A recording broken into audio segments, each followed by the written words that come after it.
سلام خدمت تمام دوستای عزیز، انشالله که جور و صحتمند باشید. احسان صفایی هستم از چینل طرفان نیو. امروز میخواهم برای شما آموزش دهم چگونه بتونیم ویدیو ایدیت کنیم با برنامه اینشات. بسیار ساده و آسان دوستای عزیز. کدام مشکل داشتید دارت سیتی 02 آیدی تلگرام است، میتونید پیام دهید. خب دوستا بریم سراغ آموزش. برنامه‌ای که ما و شما نیاز داریم دوستای عزیز برنامه اینشات است. میتونید از پلی استوری دانلود کنید و یا از کانال طرفان نیو میتونید دانلود کنید. داخل اینشات میشویم. بعد دوستا بالای ویدیو کلیک میکنیم، ویدیوی مورد نظر خود را انتخاب میکنیم.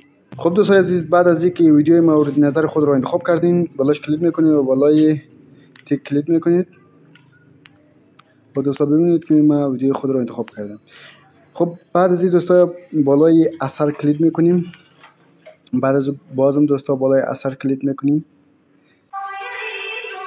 بالای پویا کلیک کنید دوستای عزیز. اینجا میتونید انتخاب کنید هر رقم چش داشته باشید میتونید انتخاب کنید.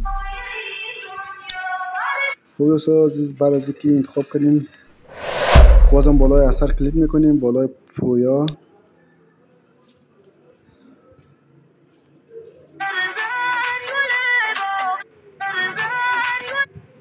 میتونید هر شکلی که به خودتون خوش داشتید میتونید انتخاب کنید دوستای عزیز.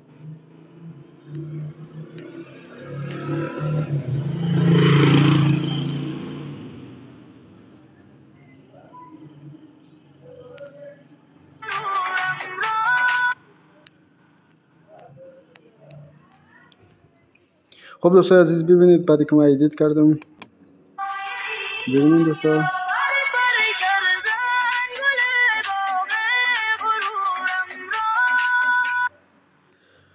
خب دوستا این هم بود آموزش. کدام مشکل داشتید در سیتی 02 آیدی تلگرام است میتونید پیام دهید. پیش از اینکه ویدیو رو قطع کنم شما میتونید زنگوله رو فشار دهید، سابسکرایب کنید و یک لایک کنید.